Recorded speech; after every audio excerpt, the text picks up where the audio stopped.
Eu tô tentando dizer pra vocês, mas vocês não estão escutando. Por isso vocês são zoados pela esquerda lacradora. Vocês não estão preparados para uma conversa um pouco mais profunda, sem se mostrarem meninos e meninas pirracentos, despreparados até pra começar a conversa. Ele nega, principalmente, que o wokeísmo seja algo importante, seja algo que tenha uma teoria por trás e vá provocar mudanças na estrutura do pensamento das pessoas. Eles preferem negar a existência dessa coisa. Eles veem os seus personagens sendo modificados, eles veem as histórias mudando, as opiniões das pessoas mudando, eles veem pessoas sendo canceladas. Eles preferem dizer que essa coisa é pouco, eles preferem dizer que essa coisa não importa. Eu só queria zoar vocês, falando o que eu penso. E vocês sentiram. Vocês caíram direitinho no bait. Provei que vocês não têm argumento. A discussão sobre o que é o wokeísmo, só do lado dos anti-wokes tem 6 escolas diferentes. A gente não pode partir do ponto de vista do não existe. O negacionismo da esquerda e da direita tem que ser abandonado aqui. E a gente tem que entrar com a cabeça limpa. Eu fui enganado por esses influenciadores que me levaram a acreditar que isso era baboseira. Agora vamos tratar isso a sério. O que é, enfim, o wokeísmo? Bom dia, boa tarde, boa noite. Eu sou o Daniel Miorim e esse é o Escola Austríaca e Filosofia. Meus senhores, hoje eu vou refutar 2 palpiteiros. É isso mesmo, eu vou refutar o Quadrinhos na Sarjeta, Alexandre Link, e o historiador Thiago Braga, Brasão de Armas. Meus amigos, é o seguinte, é impressionante que 2 indivíduos com formações bem diferentes, visões do mundo bem diferentes, formas bem diferentes de identificar quais seriam as visões corretas para o país, as visões corretas para a humanidade, por aí vai. Pessoas fundamentalmente opostas, por assim dizer. Concordem no mesmo aspecto. Seja o Link, como nesse vídeo aqui, ou o Thiago Braga, como nesse vídeo aqui. Os 2 negam o wokeísmo. São formas bem diferentes de negar o wokeísmo. Enquanto o Thiago Braga, ele nega principalmente que o wokeísmo seja algo importante, ele seja algo que tenha uma teoria por trás e que vá provocar mudanças na estrutura do pensamento das pessoas, que seja algo fundamentalmente diferente de apenas lacração, seja algo fundamentalmente diferente de apenas progressismo. O outro lado entende o que é o identitarismo, entende o que são boa parte das visões relacionadas a representação, entende o que é você modificar uma obra, o papel de transformação de mundo que a modificação de uma obra provoca. E apoia isso. Só que diz, opa, mas não tem um aparato muito forte por trás disso, a esquerda não é capaz disso, a esquerda tá fora do poder, não, jamais as empresas estariam fazendo isso de uma forma imposta e tal, é só choro de conservador. E já o Braga, né, o Braga sabe, né, que a esquerda é capaz. Ele fala muito no comunismo, sabe que a esquerda pode, inclusive, mexer na forma como as pessoas pensam a sociedade, mas ele não vê a ideologia por trás. Ele não vê o que ele deveria estar se opondo. Ele não vê a guerra cultural que ele deveria estar participando nesse sentido. Porque ele, diferente do libertário, ele acredita na possibilidade da transformação e da estrutura da democracia. E assim, seja de um lado, né? Do lado que diz lacrou, que bom, mana, e o outro lado que diz, irmão, para de chorar. Os 2 lados, eles sabem que tem alguma coisa acontecendo. Eles preferem negar a existência dessa coisa. Eles preferem dizer que essa coisa é pouco. Eles preferem dizer que essa coisa não importa. Eles veem os seus personagens sendo modificados. Eles veem as histórias mudando. As opiniões das pessoas mudando. Eles veem pessoas sendo canceladas. Eles veem uma mudança expressiva em como a sociedade se comporta. E ainda assim, eles dizem, e daí? Não é nada.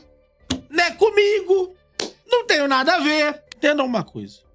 Isso é muito importante. Você só discorda quando tem alguma coisa no meio. 2 pessoas só podem discordar sobre um objeto se ele existir.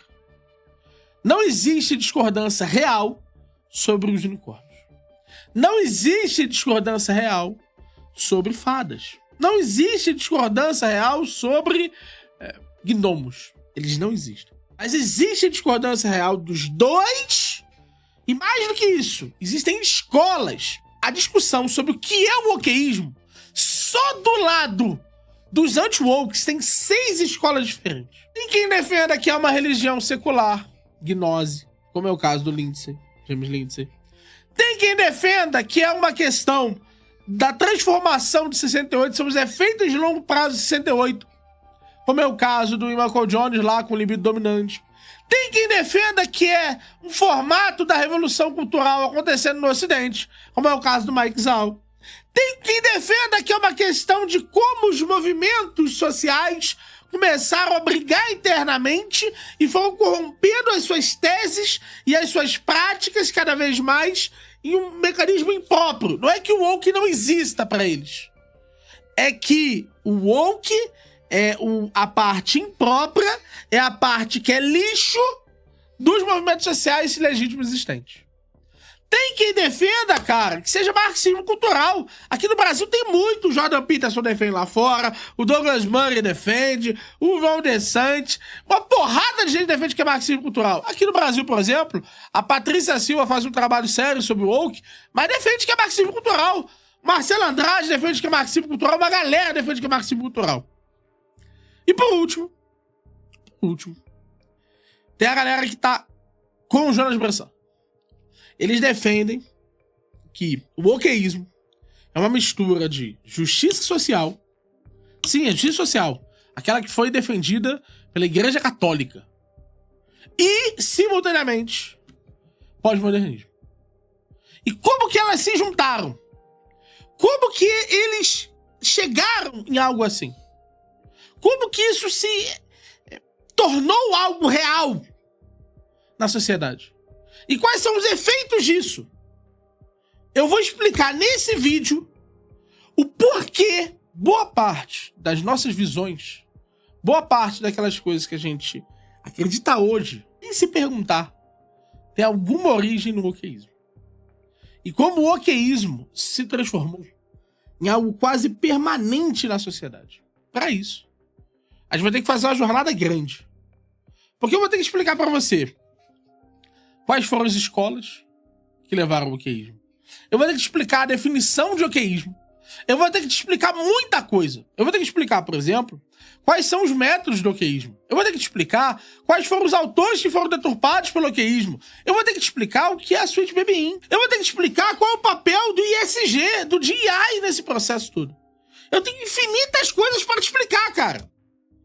Então, para que a gente faça esse processo da melhor forma possível, vamos primeiro tirar o elefante da sala. O que se refere a um movimento histórico com autoafirmação, ou seja, pessoas disseram ativamente que são wokes, com políticas públicas. Pessoas ativamente trouxeram orçamento, trouxeram gastos públicos, trouxeram, muitas vezes, empresas inteiras, departamentos inteiros para financiar políticas woke. Tudo isso aconteceu. A gente não pode partir do ponto de vista do não acontecer, do não existe. O negacionismo da esquerda e da direita tem que ser abandonado aqui. E a gente tem que entrar com a cabeça limpa. Eu fui enganado por esses influenciadores que me levaram a acreditar que isso era baboseira. Agora vamos tratar isso a sério. O que é, enfim, o wokeísmo? E a primeira coisa, cara, é que assim, vamos ser bem sinceros. Muita gente usa mal o termo woke no Brasil. Talvez no mundo. Mas não é porque o termo é mal usado que o termo não tem um significado próprio. Então, por exemplo, eu já vi o Thiago Braga usando vídeos do João Aigen mais de uma vez. E não tem um termo mais mal usado do que fascismo. Fascismo é um daqueles assuntos que, assim, é estúpido. O quanto as pessoas ignoram veementemente a existência de um movimento histórico que você precisa estar certo ou errado sobre ele. Pessoas usam fascismo a caralho. E não é por isso que fascismo não existe. Então, não é porque o woke é mal usado que o woke não existe. Pra vocês terem noção, o woke ele é tão forte que ele teve um sentido etimológico próprio. O woke, ele fez parte do vernáculo negro americano, que era uma forma própria de falar dos negros. O woke, ele tem uma etimologia própria. Pra vocês terem ideia, na década de 30 se utilizava profundamente a noção woke. O que ele dizia, woke? O que era o woke? Woke era aquela pessoa que estava atenta às mazelas raciais. Estava de olho na questão racial. Estava de olho na condição de negro. Estava de olho na questão de direitos civis. Durante muito tempo, esse uso foi sendo apagado. Só que quando surgem as questões relacionadas ao Defund the Police e do Black Lives Matter, nós passamos a ter a volta da utilização dessas nomenclaturas. A volta da autoproclamação das expressões. Duas expressões que eram usadas profundamente em materiais com a intenção explícita de dizer: estão nos matando. Precisamos estar de olho em cada pessoa. Só que surge como um movimento social de autodeclaração, tinha uma ideologia por trás. Tinham pessoas que pensavam de determinada forma e captaram uma energia política. E qual forma era essa? É muito simples. O woke, a melhor definição que eu consegui encontrar de woke é a politização total e completa da vida privada. É a ausência de uma separação clara entre aquilo que é político, entre aquilo que deve ser discutido, que deve sofrer escrutínio, que deve ser esmiuçado, questionado, atacado, e a sua vida privada. Se tudo na sua vida deve ser pensado como político, e assim tem várias camisas assim, várias camisas. Tudo é político. Sexo é político. Ter filhos é político. Amar é político. Mesma coisa que você jamais imaginaria. Jogar é político. Veja só como funciona a coisa. Se tudo deve ser fiscalizado, não há um momento que você está jogando. Não há um filme que você está assistindo. Tudo precisa ser revisto. Tudo precisa ser questionado. E questionado à luz de uma doutrina. E veja, nesse sentido, tem como criar uma distinção fundamental aqui. Existe a pessoa que é o woke, que é esse cara que ele tá embebido de uma série de doutrinas. Ele é um cara que ele tá vigilante quanto às questões raciais, de gênero e LGBT. Ele tá inserido nessa visão de mundo e tem várias práticas que ele faz. Ele boicota as pessoas, ele cancela as pessoas, ele compra determinados produtos para se afirmar, ele nega certas pessoas de existirem no debate público, ele se sente ofendido com as microagressões, ele se sente, por exemplo, representado com um filme desses. Esse é o woke. Esse é o woke indivíduo. Esse é o militante woke. O sistema woke é a universidade que favorece práticas relacionadas a safetyismo. É a universidade que dá, por exemplo, verbas para grupos identitários. É, por exemplo, a empresa que utiliza políticas de AI. E é o Estado que faz políticas públicas que são voltadas à isenção de impostos para esses grupos. Esse é o sistema woke. E a pessoa woke, essa pessoa que tem essas doutrinas, se apossou dessas universidades, entrou na política da formação de agenda do Estado e passou a incentivar essas empresas a se relacionarem com essas práticas. Então veja, o filme, todos esses filmes, são para criar as pessoas. Todas essas alterações nesses personagens, todas essas modificações na forma de agir, na linguagem, todos os mecanismos de cercear a fala, tudo isso, o cancelamento, esses elementos são os instrumentos que os wokes estão utilizando. Mas eles só têm força para fazer isso porque antes eles se apossaram dessas estruturas. não vive sem o outro. Hoje, para essa pessoa ser woke, ela precisa ter uma vida, um modo de vida, que de uma forma ou de outra sustente isso. E, simultaneamente, essas instituições, elas estão até o fundo envolvidas com essas práticas. As instituições passam a ter vantagem competitiva quando usam essas práticas. Começam a receber, por exemplo, apoio de fundos internacionais. Começam a receber, por exemplo, financiamentos. Começam a receber filantropia. Então há incentivo para estados, há incentivos para universidades, há incentivo para todas as empresas agirem mediante essa estrutura. E é um ciclo que se retroalimenta. Quanto mais filmes, apresentações, obras e afins sobre isso, mais incentivos econômicos existirão. Mais incentivos materiais existirão. Mais elementos relacionados à transformação da sociedade existirão. Sistemas e pessoas. Isso, meus amigos, é o wokeismo. Então, beleza. O que ele vem de pessoas que se apoderaram de sistemas. Como que as pessoas vieram a acreditar nisso?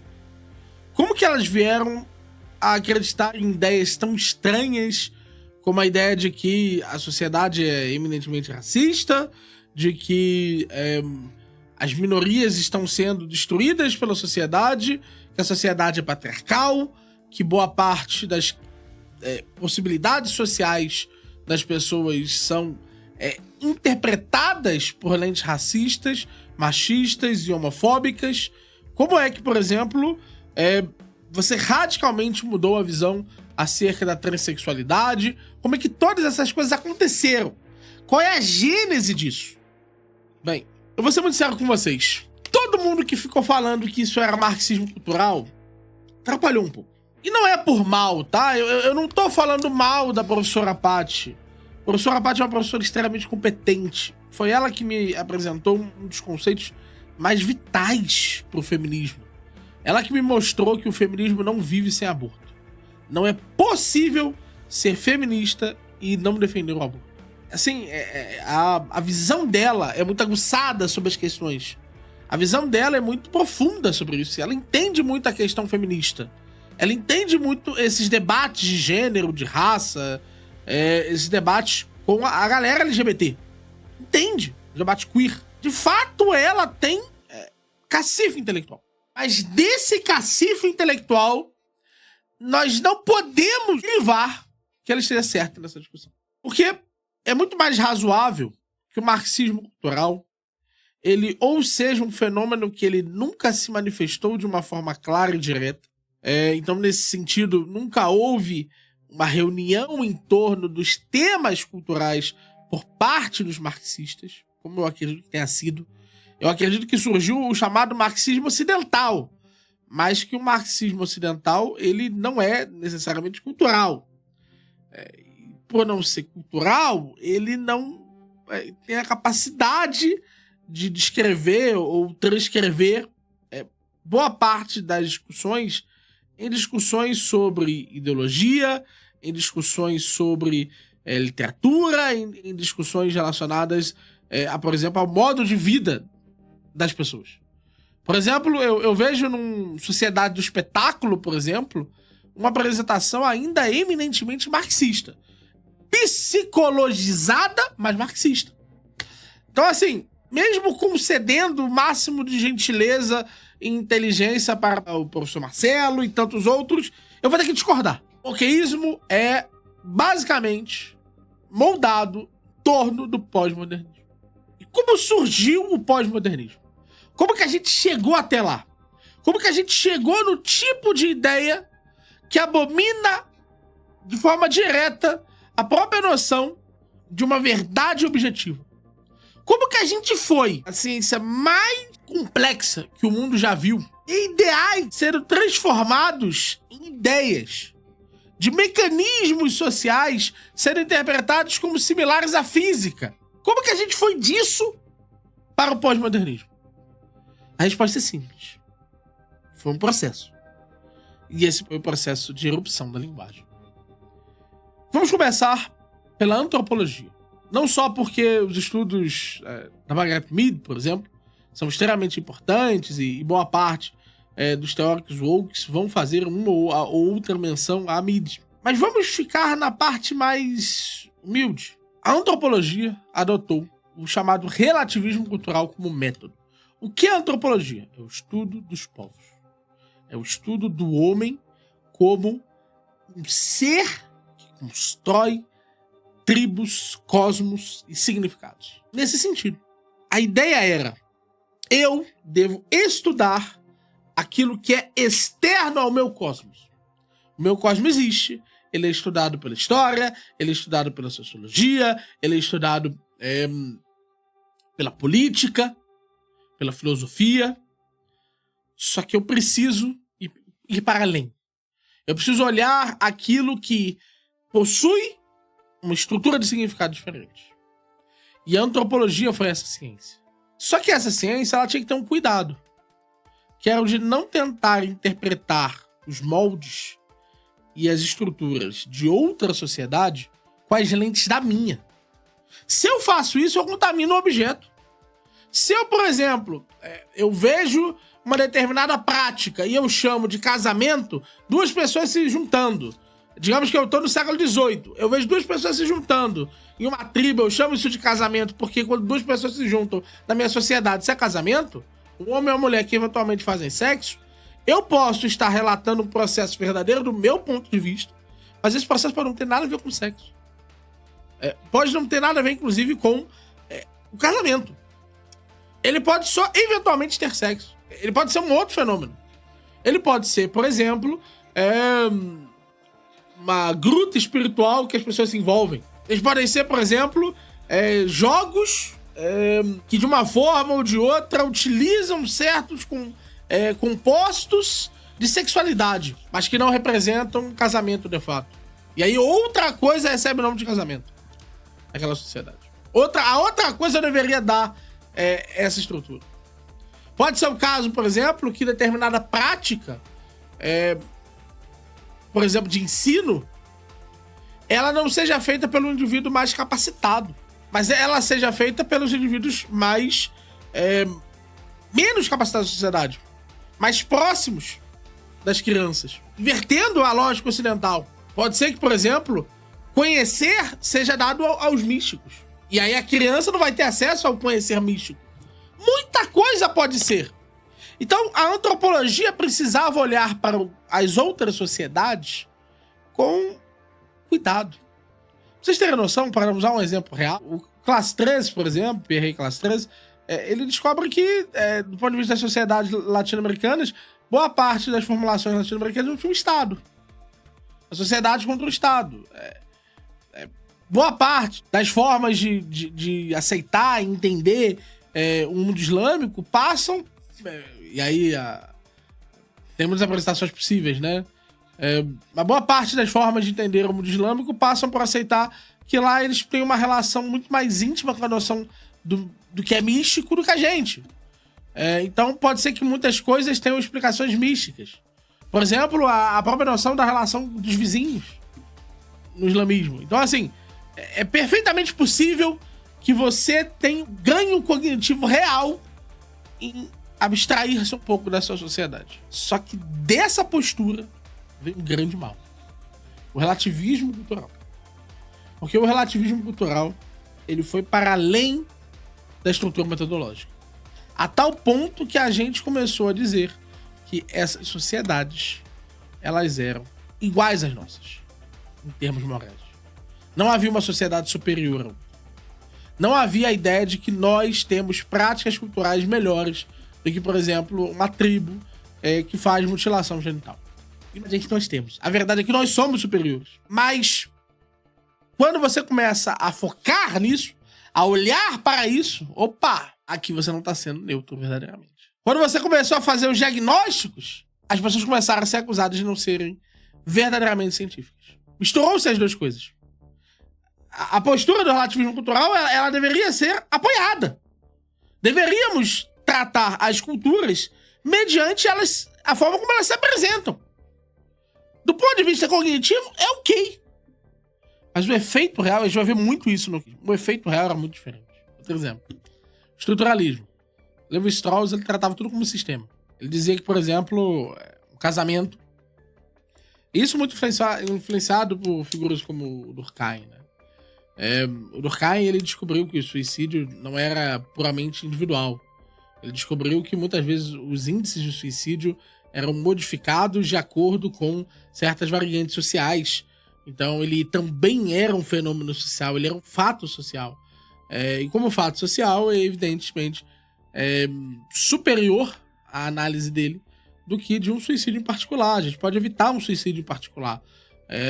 Mas para a gente lidar com o problema social, a gente precisa entender as causas que afetam os grupos.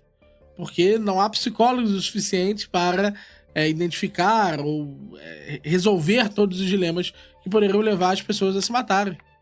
Então, muito embora o método da psicologia seja muito eficiente para tratar indivíduos em particular, eram precisos métodos mais gerais para a gente compreender o fenômeno do suicídio como parte de grupos. Então, assim, esse tipo de assimilação de que até mesmo os eventos mais particulares da nossa vida eram eventos coletivos, começou a dar espaço para visões que enxergavam certas palavras como ligando as pessoas a certas práticas sociais já previamente estabelecidas.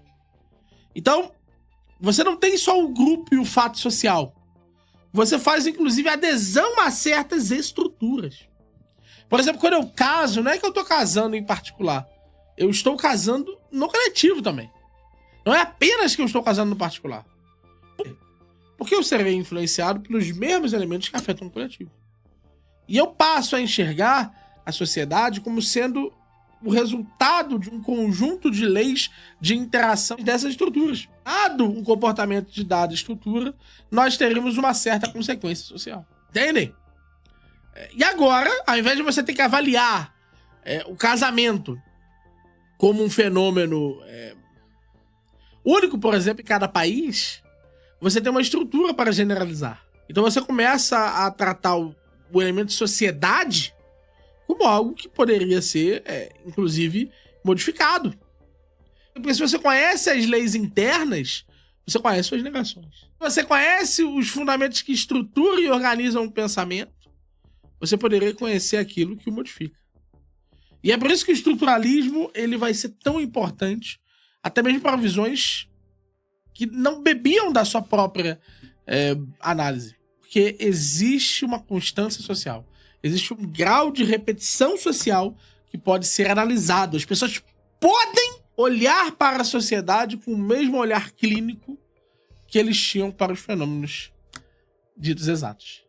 Para os átomos. E é muito importante entender o seguinte, meus amigos. Se é verdade que o estruturalismo descobriu leis sobre o funcionamento da sociedade, isso deixou muita gente muito insatisfeita.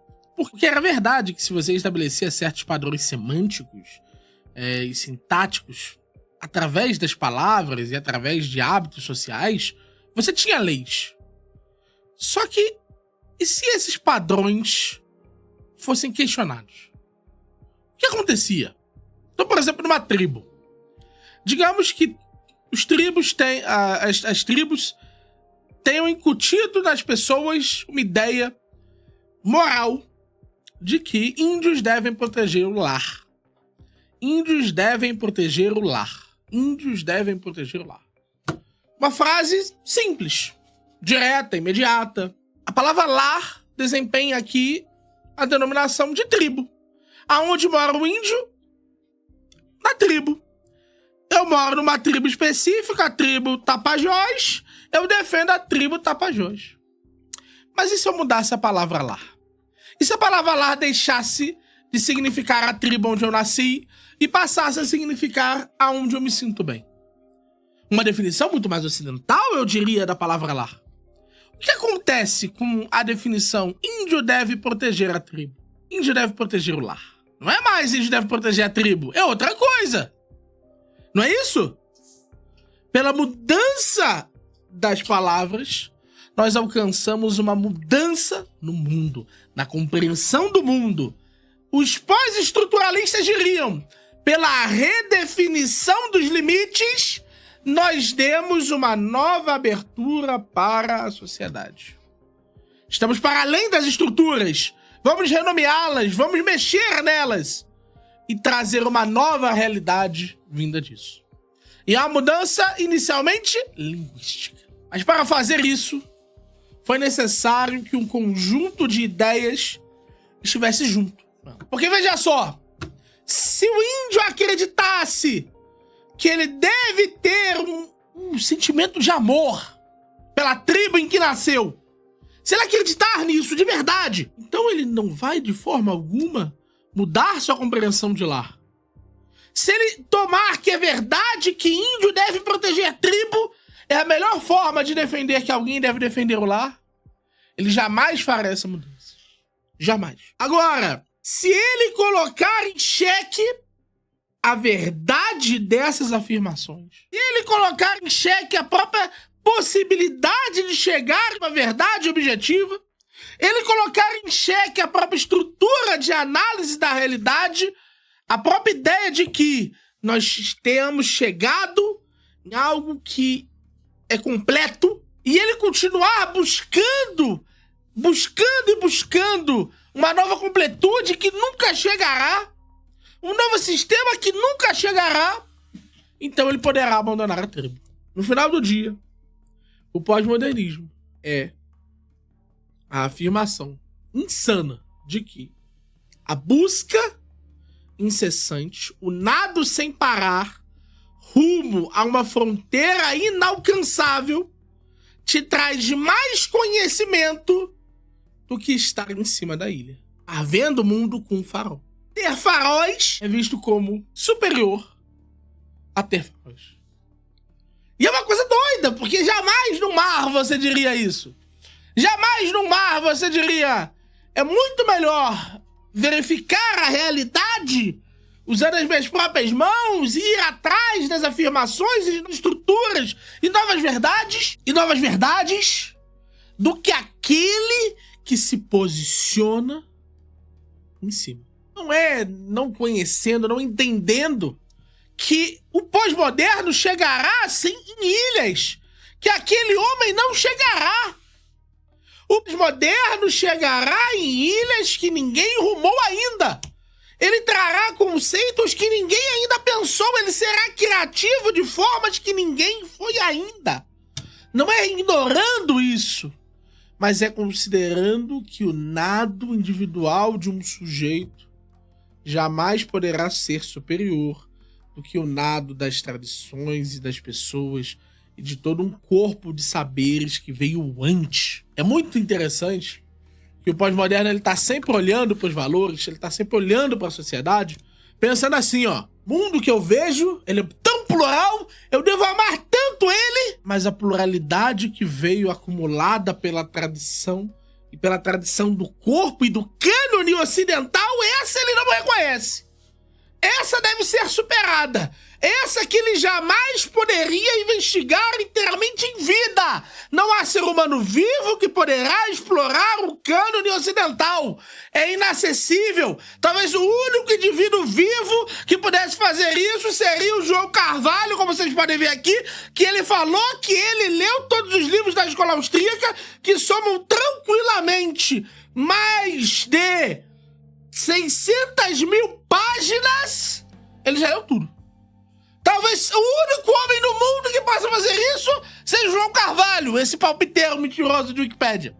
Todos os outros seres humaninhos, como eu e você, que não leem 600 mil páginas no espaço de 3 anos, quando ele conheceu a escola austríaca e tal, talvez todos os outros precisem entender que o processo pós-moderno é um processo, teoricamente, é mais aberto, mas na verdade é muito mais fechado às soluções teóricas e à elaboração do senso comum do que se poderia imaginar no primeiro instante.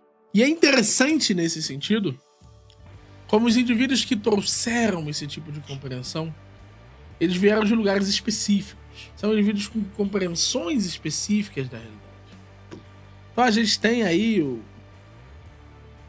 chamados teóricos da desconstrução, que se preocuparam em transformar a linguagem em algo manuseável, em algo que despertaria e nos daria a verdadeira compreensão do mundo.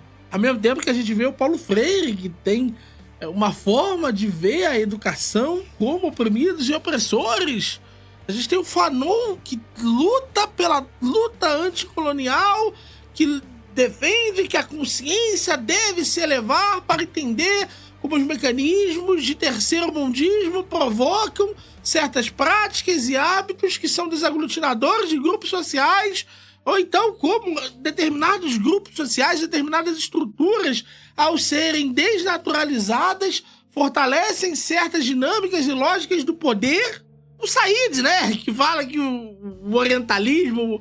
existem verdades que o cânone ocidental ainda não absorveu sobre o orientalismo, e o homem, a sociedade patriarcal dessa forma, e se comunica dessa forma com o mundo, porque em toda a sociedade ocidental nós jamais tivemos que nos perguntar sobre o papel que cada um exerce, porque o homem branco exercia não só domínio no sentido de permanência, no sentido de alteração, não só esse tipo de domínio que até ele considerava um domínio que não poderia estruturar e apagar culturas, mas um outro domínio, que era o domínio da catequese, era o domínio da afirmação por sobre a estrutura real cognitiva, e aí nós tínhamos que reaprender com o Oriente. Todos esses, eles tinham muitas lições para nos dar.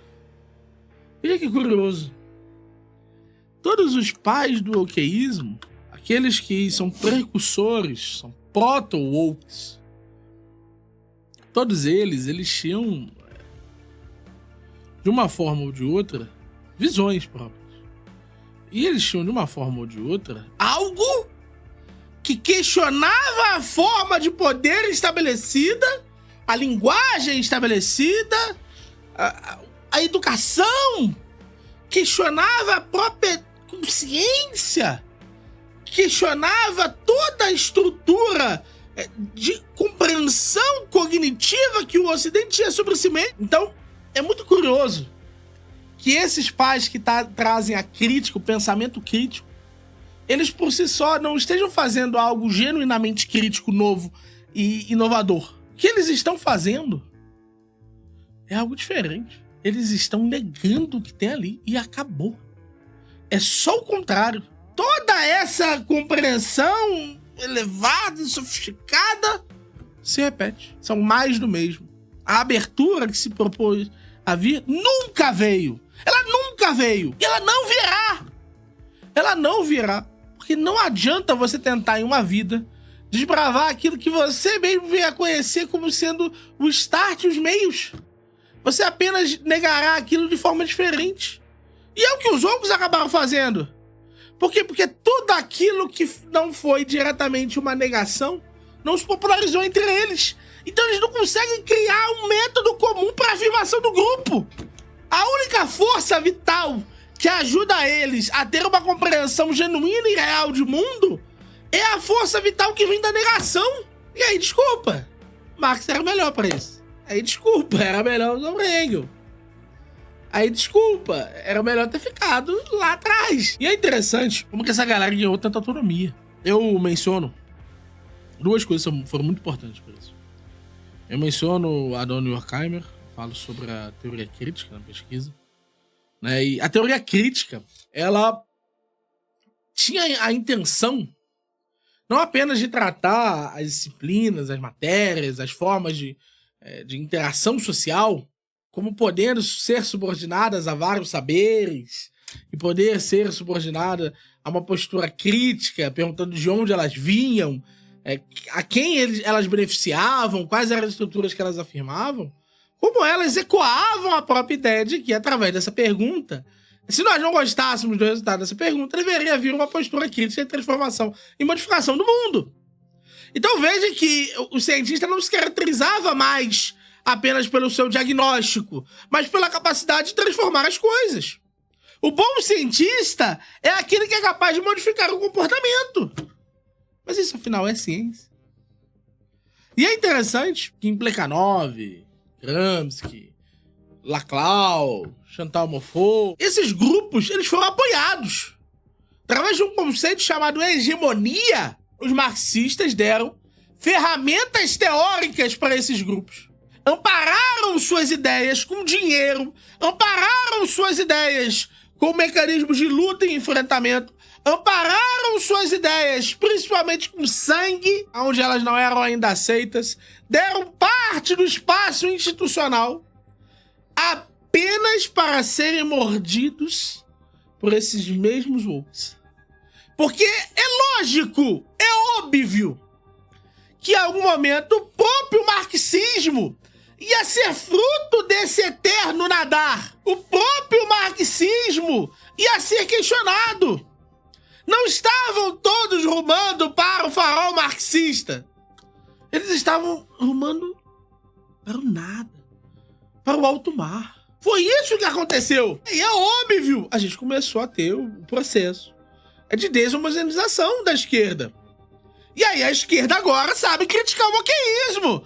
Tem lá, a esquerda não é woke. Veja só como a esquerda compartilha valores institucionais, liberais, instituições, formas, mecanismos, solidariedade, tal, que não tem a ver com os métodos woke, não tem a ver com as ideias woke. Agora é fácil, né? Agora é fácil. Agora é fácil sentar ali e dizer isso. Mas quando havia uma profusão de usar esses grupos por parte tanto dos liberais, que foi isso que foi feito através lá do processo muito sério que aconteceu da Open Society e dos grupos alimentados pela Ford Foundation no mundo, que eles criaram grupos em universidades e transformaram parte do discurso decolonial em parte do cânone universitário. Não só isso, a própria ideia de que você pode instrumentalizar alguém, ela é perversa. Ela suga a energia do seu próprio grupo. Essa discussão ela foi tão importante na academia que chegou a ter guerra canônica. Discussão sobre qual cânone deveria ser ensinado. Se era esse novo cânone marxista ou se o cânone ocidental deveria ser discutido. Por exemplo, Stanford discutiu seu patrono, se era Locke ou Fanon. E Yale discutiu quem deveria receber o busto lá, acho que de 1992. Cara, isso atormentou a cabeça de boa parte dos teóricos. Só que quem venceu essa discussão? Os modernos. Hoje, são um enxame nas academias. Seja na França, seja na academia brasileira, na academia americana. Tudo isso seguindo ideias que são, por si só, improdutivas. Improdutivas academicamente. Você tem ideia de quão sério isso é? O Brasil chegou a exportar... Porque quando o Brasil exportou alguma coisa é um problema, né? O Brasil exportou Abdias do Nascimento. Pra quem não sabe, o movimento negro começa com uma visão monarquista e católica. O Arlindo Veiga dos Santos tinha um lema lá: Deus, pátria, raça e família. O Arlindo Veiga dos Santos chegou num cume social tão grande que ele era vangloriado nos jornais e as pessoas anunciavam a sua chegada nas cidades. De tão grande que foi o Arlindo Veiga. É lógico que ele foi suprimido pelo Estado Novo. É lógico que o próprio Abdias precisou ir em virtude do exílio. Mas as ideias pegaram no Brasil. As ideias do movimento negro. E hoje, essas ideias estão na esquerda. Porque a identidade é o que se preserva quando você está nadando sem rumo. Só existe aquilo que você é, inclusive naquele momento. Em geral, é naquele instante. Naquele instante, eu sou negro, porque até a negritude chegou a ser comentada como uma possibilidade de autoafirmação de identidade.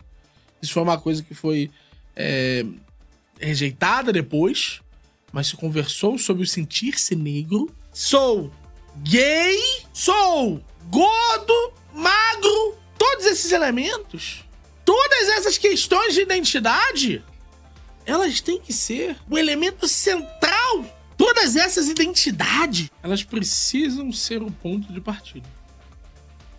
E o problema é, antes dessas identidades serem esses pontos de partida, antes desses elementos serem usados, eles eram parte de boas teorias. E a esquerda deturpou, perdeu, de fato, boa parte do primado produtivo teórico que tinha levantado até a década de 80. Vocês podem reparar que isso vai permear várias discussões. Por exemplo, a discussão do Du Bois sobre dupla consciência. A ideia de que existe ativamente na sua personalidade elementos atrelados a ser negro e a ser americano. Uma dupla convivência, ao mesmo tempo que ele vivia em um céu por ser americano, numa das épocas mais prósperas dos Estados Unidos do mundo, ele vivia um problema significativo relacionado aos direitos civis que lhe eram negados. Então ele vivia um conflito. A ideia era, isso deveria fomentar-se em um grande ser humano, que observa cada aspecto e soma isso à compreensão do homem. Essa tensão entre ser americano e ser negro, ela era resolvida em Du Bois. O projeto do Du Bois era eminentemente humanista. Só que quando esse projeto é colocado para interagir com a estrutura atual do movimento negro, dos teóricos atuais do movimento negro, a negritude toma a frente. Ser negro deve ser o elemento fundamental para a compreensão humana. A tal ponto que o McWhorter, ele levanta a seguinte ideia: eu sou um indivíduo que busco harmonizar a minha essência como negro, cristão e como americano. Tento fazer conviver as três coisas. E eu sou chamado de traidor da raça. Por quê? Ainda que os três estejam se unindo em algo que eu considero maior, que eu considero que é mais completo, que eu considero que me dá mais possibilidade de acesso à compreensão do mundo. Porque o ser negro ficou subalterno. Subalterno ao quê? Ao homem. Vem que problema. Ele agora é um traidor da raça. O Ciro Gomes não chamou o Holliday de capitão do mato? Os teóricos anti-woke são chamados de traidores da raça. Quando muitas vezes eles são muito mais conscientes da relação entre a negritude e a humanidade do que os seus opositores. Porque eles entendem que ser humano inclui ser negro, mas também inclui ser cristão, também inclui ser americano, também inclui todas as outras coisas, que não são identidades dele propriamente ditas, inclusive. Algumas dessas coisas não são meios de se referir a ele, são hobbies. Algumas dessas coisas são fazeres. Algumas dessas coisas são crenças. Então, por não serem identidade, elas são desprezadas. Então, isso deve estar no centro, no epicentro da sua reflexão. Os bons autores do movimento negro, como é o caso do Du Bois, são desprezados. Inclusive, o próprio argumento do chamado socioconstrutivismo é uma deturpação da formulação feita por Alfred Schultz e feita por Berger e Luckmann para a fenomenologia do ser social, em que eles enxergavam a cotidianidade do mundo, a capacidade de reconhecer padrões, como um mecanismo que nos permitia fazer juízos sobre nós e que nos permitia olhar para o outro ser humano e ser olhado de volta. Por quê? Porque reconhecemos a continuidade em nós. E isso foi torcido para dizer: a continuidade não se encerra. Então, ao invés de delimitar a pessoa, continuamos a acreditar que a pessoa deve ter um significado cada vez maior. Ao invés de diferenciarmos cada indivíduo, nós precisamos olhar para a estrutura da sociedade e acreditar: tudo cabe ao homem. Não é o homem vê padrões na sociedade e atua mediante eles. Mas a ideia de que esses padrões podem ser reconstruídos, que a minha pessoa pode ser reconstruída, que tudo aquilo que é estável um dia perecerá. e por ser estável e um dia perecer, não pode ser tratado como sério e interlocutor real para as minhas proposições. Então, se você vê isso, como é que pode? Como é que pode boa sociologia, boa fenomenologia ser transportado em 112 gêneros diferentes? E nem dá! Charles Sanders Peirce nos ensina! Toda a diferença conceitual exige uma diferença prática. Nem tem 112 formas de ser gênero. Nem tem. Mas a gente torce o conceito, a gente torce a noção do padrão, a gente torce a noção da pessoa, a gente torce a noção de estrutura social, mundo social. E a gente diz, agora eu vou me apoderar disso. Agora eu vou definir como isso vai ser. Agora eu vou indicar a vida.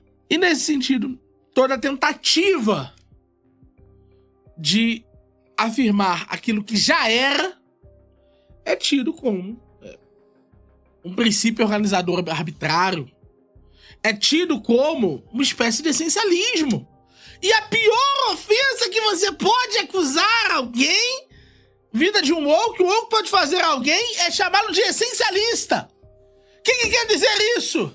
Quer dizer que você não vê um palmo à frente do seu nariz. É isso que dizem os wokes.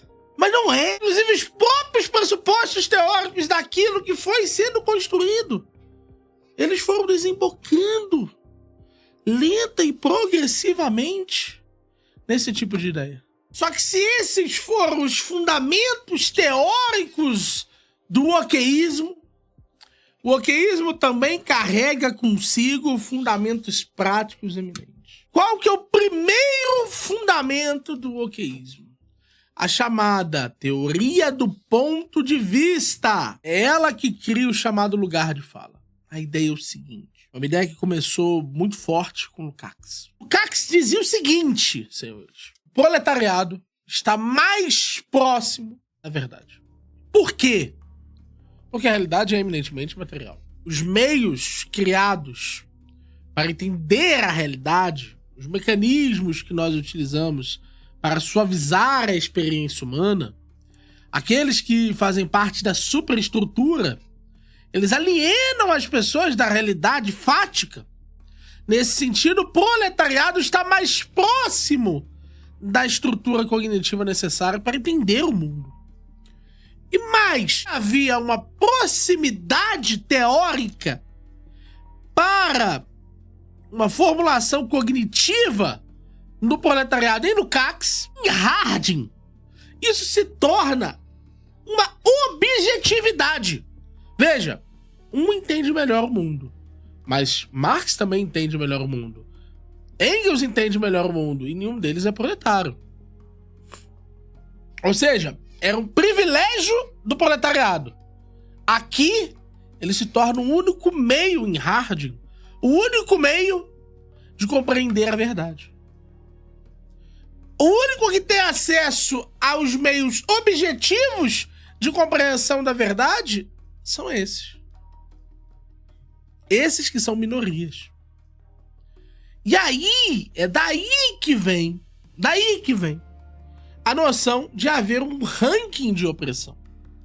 De haver diversas figuras que progressivamente vão se aproximando de sentirem na pele os maiores males do mundo.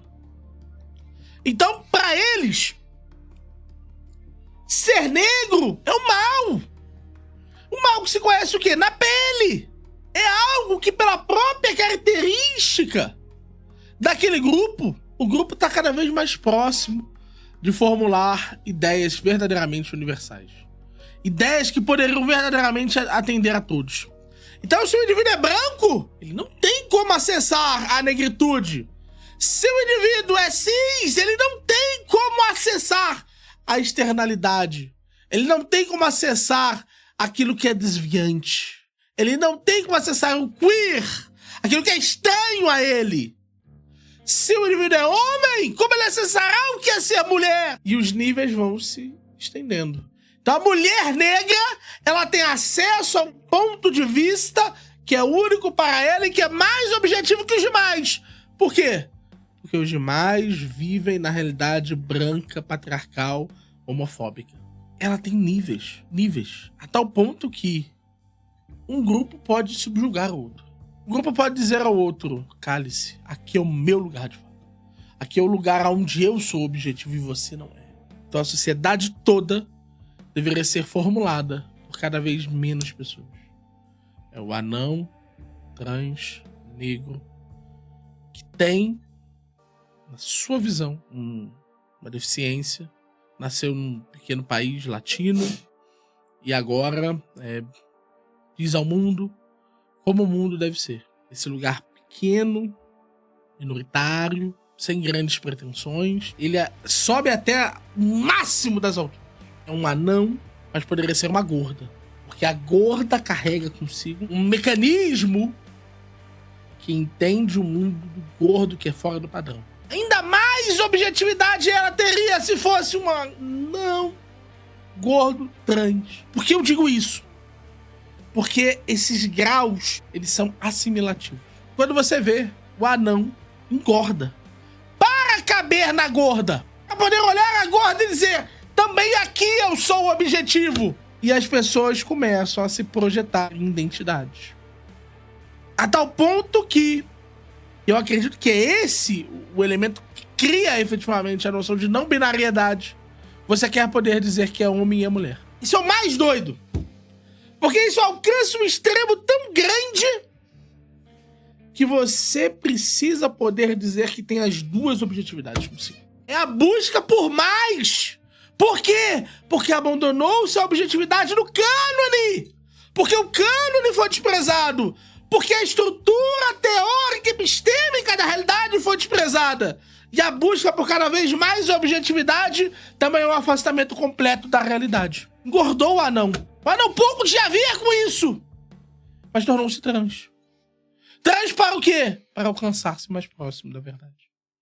Tornou-se gordo. Esse entendimento, no momento que ele se coloca, ele cria uma identidade muito porosa. É muito fácil de você chocar as coisas. Porque se você tem uma classe objetiva e as outras não, se você tem um grupo objetivo e os outros não, mesmo aquilo que for pequeno provocará muitíssimo efeito. Porque o efeito não vem da intenção de quem disse, vem da interpretação de quem assume. Então, se eu disser para esse homem trans, negro, anão, gordo, que o que ele está fazendo, ele não verá a minha intenção de alertá-lo para a realidade de estar engordando enquanto homem anão trans. O que ele verá será essa subjetividade falou comigo. E ela me disse algo que eu não gosto. E é muito claro, quando algo pequeno enfrenta algo grande, é como quando você ofende a Deus. A ofensa é infinita. Porque a dignidade dessa pessoa é infinita. A dignidade de Deus é infinita. E a dignidade desses indivíduos tornados objetivos através desses processos é uma dignidade infinita. Veja que problema. É lógico que isso não faz nenhum sentido. Muitas formas de responder isso e o livro se dispõe a responder isso. Mas esse é o fundamento teórico, prático deles. É o meio que explicita os mecanismos de ação deles. E isso vai gerar o cancelamento. Isso vai gerar o boicote. É isso que vai gerar o afastamento desses grupos. É isso que vai gerar a necessidade da representação. Por quê? Porque o mundo me ofende ao não se incorporar à minha objetividade. Como pode ser feliz e não ser anão transgordo? Não há como. Então todo em menor sinal de criação que não interpreta o mundo a partir dessa lente é negado. Parece absurdo porque eu estou usando o exemplo do anão transgordo.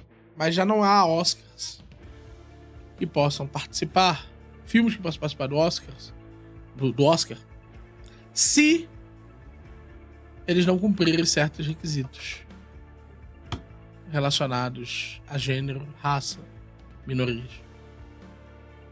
Por quê? Porque não pode ser produzido um filme considerado o melhor do ano. E eles simultaneamente não representaram essas coisas.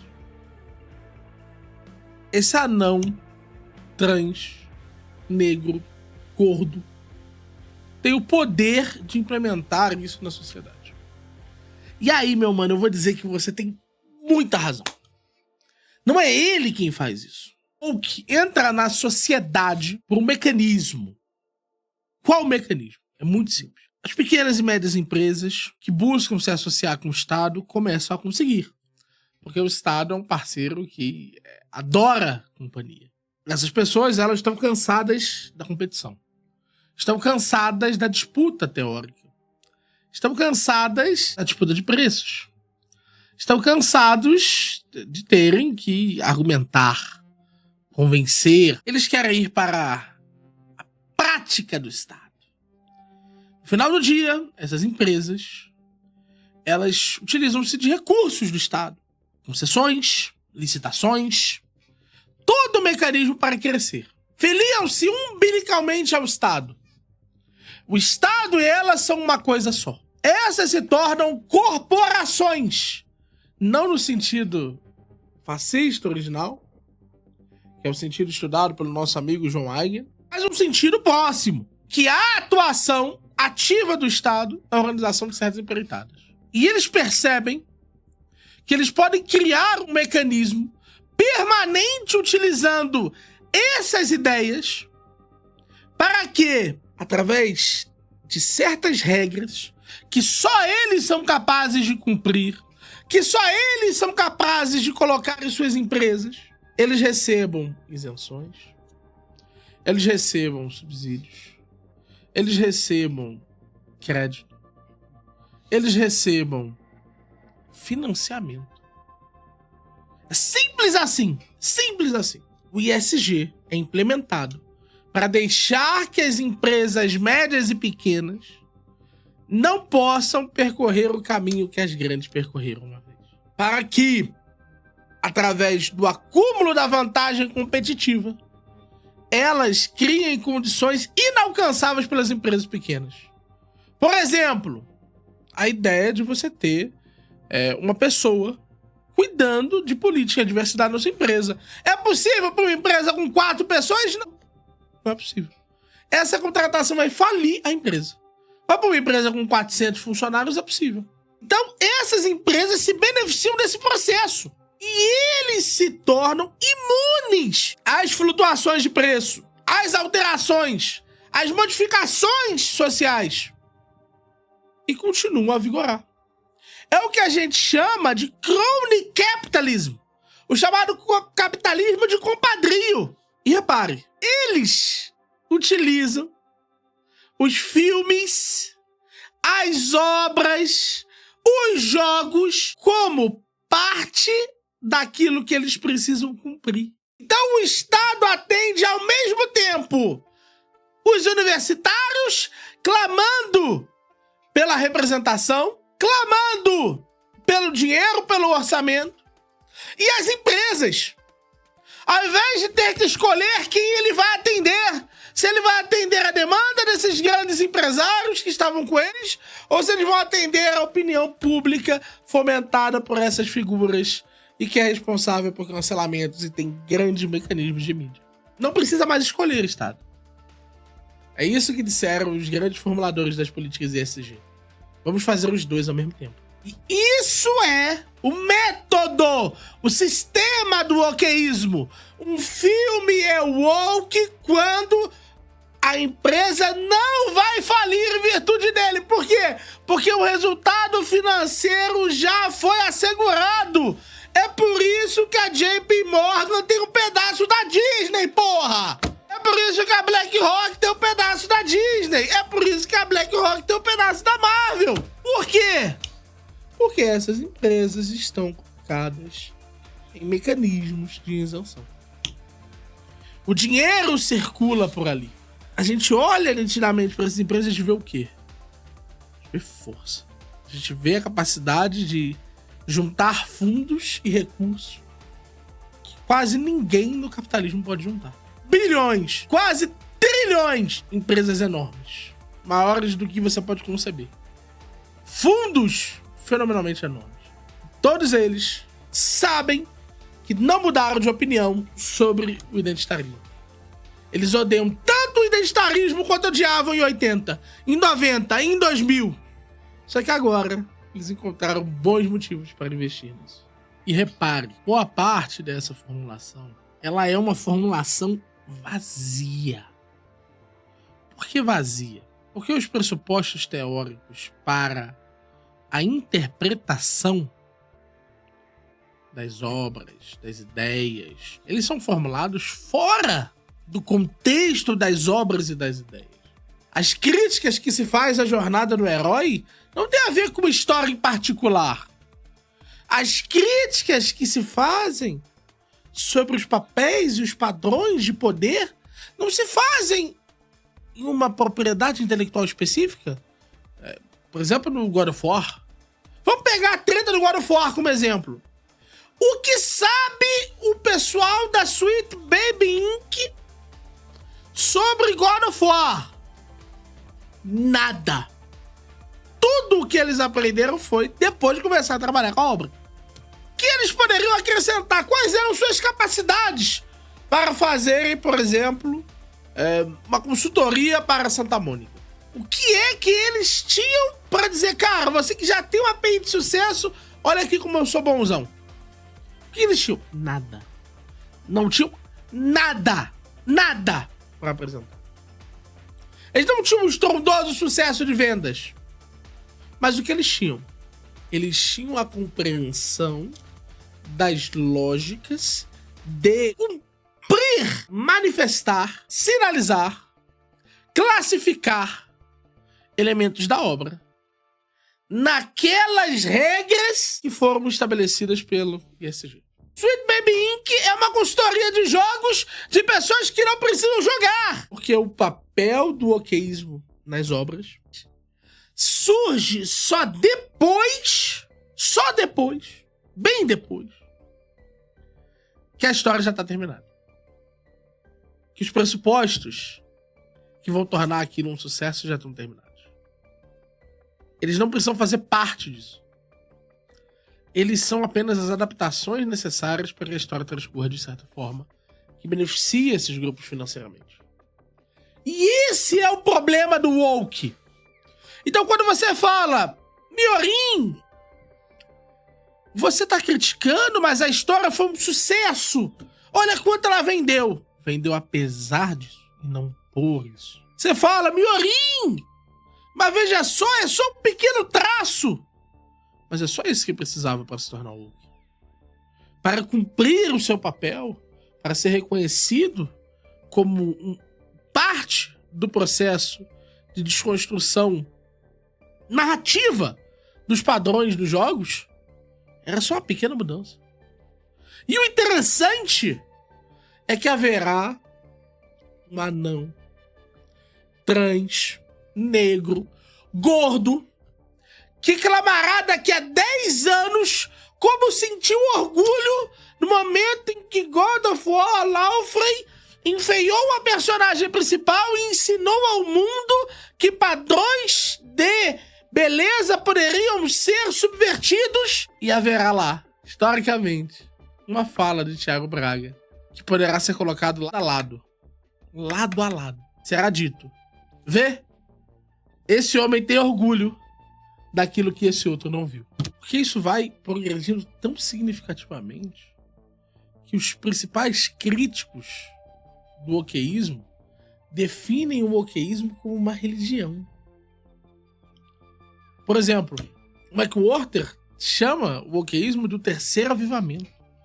O Brownstein mostra que várias das práticas do wokeísmo, por exemplo, a autocrítica maoísta, que é uma prática wokeísta, que é a ideia de que eu sou o primeiro sujeito que precisa se opor contra as minhas próprias práticas. Eu sou a primeira pessoa capaz de delatar e de limpar a sociedade através daí. Brownstein chama isso de análogo à confissão. É a confissão entre ateus. O privilégio branco é tido como análogo ao próprio pecado original. É algo do qual você não pode se livrar, a não ser continuando na graça dos outros. E todo mecanismo que você usar para objetar será tratado como uma questão cristã. Os cristãos dizem: credo, que absurdo. Creio porque é absurdo. É absurdo que um homem tenha se proclamado Deus e tenha sido de fato Deus. Que Jesus tenha sido verdadeiramente homem e verdadeiramente Deus. É absurdo. E eu creio porque esse absurdo se manifestou. E qualquer um que tentar objetar isso estará negando a realidade. Só que o absurdo no oqueísmo é o absurdo da própria identidade. Porque é absurdo uma sociedade das minorias, porque, por definição, toda minoria organizada constitui-se, afinal, na maioria do poder. Por que esse é o caso? Eu creio, né? E veja só, uma outra fala, e o Joshua Mitchell chama, inclusive, isso de um avivamento sem Deus e sem perdão. E o pecado, ele está no outro. O inferno são os outros. O inferno, nesse sentido, o social que provoca. Você participa dele contra a sua vontade. Não há nada que você pode fazer. O Jonathan Haidt chega a chamar esse raciocínio de baseado em três estruturas. Três estruturas que não podem ser superadas. Três estruturas. Ele diz: é a fragilidade, a emocionalidade e a adversariedade. Quando o inimigo está nessas três inverdades, ele jamais pode ser superado. Por quê? Quando ele é frágil, você não pode dizer a ele a realidade das coisas. Quando ele é emocional demasiado, você não pode raciocinar com ele. Você não pode ser direto, você não pode raciocinar. E todas as suas ações, todos os meios que você utilizar para proteger eles, serão vistos como mecanismos de coerção. Serão vistos como um adversário para o outro. A ideia de irmandade do cristianismo foi apagada. Mas a ideia de inferno não. E uma coisa que me incomoda bastante, mano, é que um cara que dizem por aí que é nietzschiano, né, mano, fica defendendo essa galera woke, velho.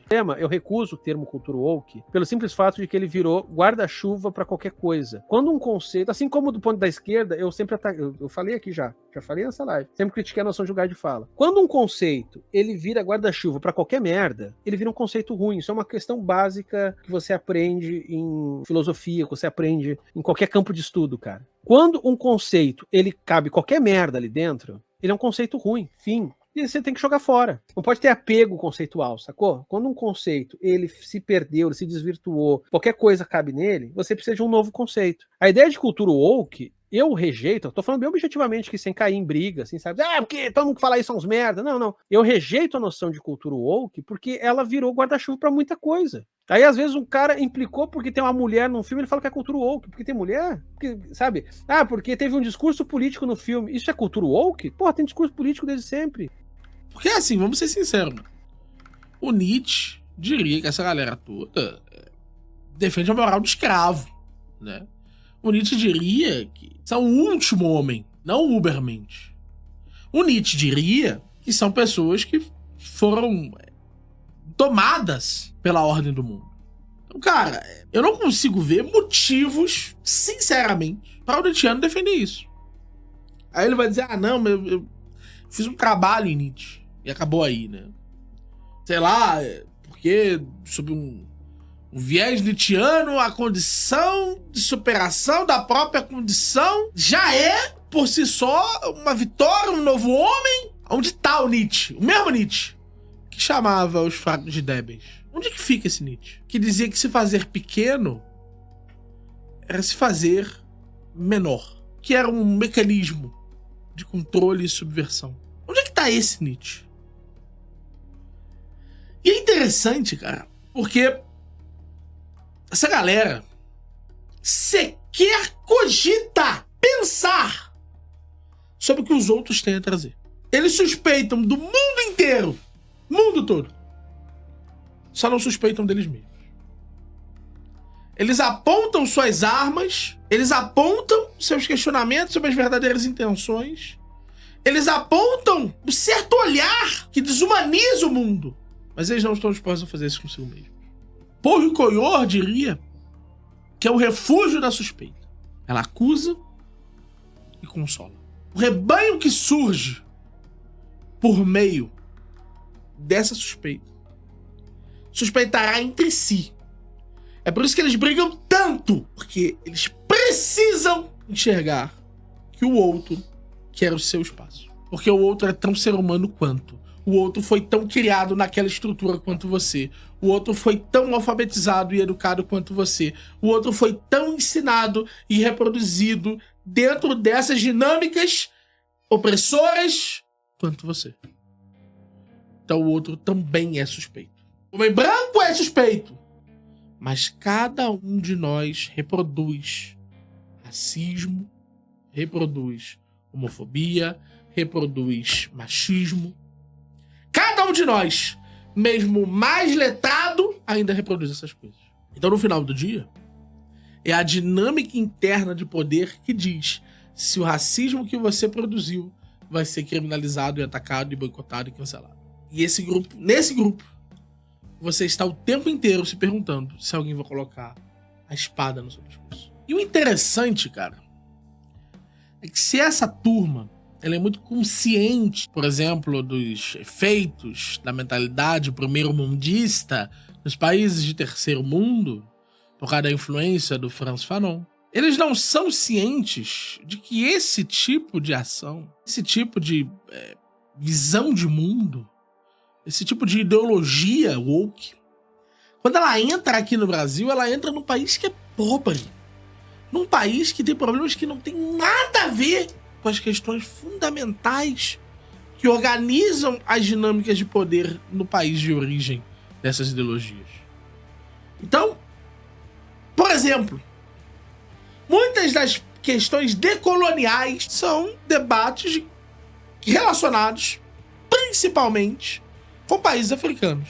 E aí você vai importar isso aqui. Você vai dizer, não, o Brasil tá desse jeito em virtude do efeito colonizador. Aí você vai ver o Brasil e Portugal gastou mais recursos com o Brasil do que recebeu no total. Aí você vai pensar, não, mas é porque falta indústria. Mas, cara, a indústria brasileira, ela já é efetivamente o reflexo das decisões e das tomadas e posturas de figuras que tinham em mente uma política desenvolvimentista. Eles já estavam enxergando isso. No Brasil, uma das figuras mais importantes na sociedade é o funcionário público. É uma das figuras que tem mais expansão, mais ascensão social. Já é assim. Vocês já têm o domínio produtivo. O que mais vocês querem? E aí vocês tratam. Não, vamos importar esses problemas. Meu querido, esses problemas, todos eles, são crenças de luxo. São problemas que eles só podem surgir para alguém que já tá com uma preocupação muito maior. Muito maior. Já tá se preocupando com coisas relacionadas à convivência, ao conforto. A maior parte de nós não pode se dar a esse luxo. A maior parte de nós precisa viver no mundo material e concreto. E para viver nesse mundo material e concreto, precisamos nos preocupar com as coisas primeiras. Por exemplo, Deus deveria vir muito antes da questão da identidade. Por exemplo, sustentar nossas famílias. Deveria vir muito antes da questão da raça. Por exemplo, ser uma boa pessoa, acolher os pobres, deveria vir muito antes da questão da mulher. Muito antes. Por quê? Porque essas questões, elas são todas questões que dizem respeito àquilo que um país pobre pode fazer para si mesmo. Todas essas crenças de luxo, elas são importações vindas de outra realidade. Numa realidade, por exemplo, em que 10% da população é milionária, como é o caso dos Estados Unidos. Tudo que você tentar importar para o Brasil, você tem que ter a noção de que a maldade é em dobro. Não é só porque é ruim, não é só porque tem seus defeitos estruturais, não é só porque tem argumentos para debater, não é só porque boa parte dos frutos do wokeísmo são ruins. Mas é porque esse país tem muito mais a perder do que outros. E é porque não podemos perder que quando indivíduos como o Quadrinho na Sarjeta, o Thiago Braga e tantos outros, já ouvi essa baboseira de Gaiofato, já ouvi essa baboseira de João Carvalho. É porque temos tanto a perder que nós não podemos nos dar ao luxo de pregar valores anticivilizacionais. Nós não podemos nos dar ao luxo de tentar reconstruir as bases sobre as quais a sociedade se organiza economicamente. Não podemos nos dar ao luxo de atacar os elementos fundamentais de proximidade do sujeito com a sua fé, com a beleza, com a humanidade. Precisamos preservar essas coisas. É por isso que não cabe a nós reinventarmos o mundo. A estrutura da realidade ela é fixa, ela é natural, ela é permanente. E todas as mudanças serão feitas com custos. Eu raramente uso a Ayn Rand, mas nessa frase ela tá muito certa. Muito, muito certa. Ela dizia assim, você pode ignorar a realidade, mas não pode ignorar as consequências de ignorar a realidade. E nós sofreremos enquanto isso for negado no Brasil. Enquanto isso for um problema, enquanto isso for uma questão. Você pode ter absoluta certeza. Sofreremos profundamente os efeitos disso. Por quê? Porque você só consegue juntar anticorpos para aquilo que você, de fato, percebe como uma doença. Não seja negacionista. O negacionismo custa caro. O negacionismo é um problema. Toda essa discussão que você acabou de assistir, muita gente jamais poderia conceber. Todas essas conversas, todos esses tópicos, se você puder realmente entrar e estudá-los a fundo, você vai conseguir entender exatamente o que significa, como se dão, como se amplificam, como se resistem a processos socioestruturais de militância. O que você precisa entender, cara? Seja por um lado, seja por outro. Existem muitos militantes, woke e anti-woke. Eles têm intenções diferentes, projetos diferentes, formas diferentes de analisar a coisa. Se você não consegue realmente entender o fenômeno, muitas vezes você vai interpretar algumas falas como sendo falas genuínas. Falas que querem dizer alguma coisa sobre o objeto. Quando você realmente estudar, quando você realmente se aprofundar, você vai saber. Esse cara aqui tá me mentindo. Esse cara aqui não sabe o que tá falando. Esse cara daqui tá fora da discussão. Esse não. Esse aqui sabe alguma coisa. Pô, esse aqui sabe mais. Pô, esse aqui, então, ele é brabo. Essa capacidade sozinha já valeu esse vídeo. Foi um vídeo longo de fazer. Eu tô doente. É péssimo fazer essas coisas.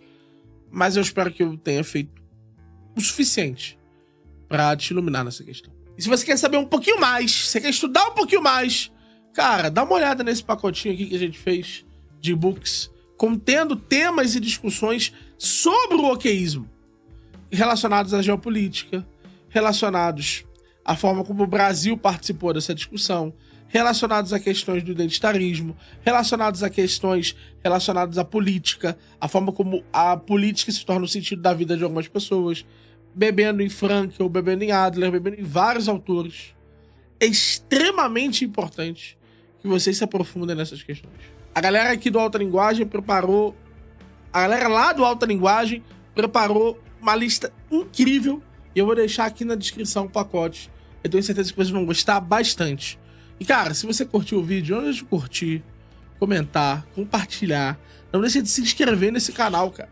Para chegar no máximo de pessoas. Esse tipo de material é chato de fazer. E se ele não vai bem, é difícil eu querer fazer ele de novo. Então, eu gostaria de verdade de poder fazer mais um desses sobre livre-arbítrio. Falar, cara, ó, veja como é o negacionismo sobre livre-arbítrio. Veja como é, por exemplo, o negacionismo por vários outros tópicos que a direita e a esquerda nem tocam, cara. Eles nem encostam. Por exemplo, uma das questões que eu acho mais importante foi a crise da replicabilidade em 2010. Quantos falam disso? Quantos tocam nesse assunto? Tem vários outros assuntos que as pessoas nem olham, nem observam. Nós podemos trazer um debate sério. E para isso, é óbvio que eu vou precisar do apoio de vocês, tá bom? Por hoje é só, tamo junto, até logo mais, valeu!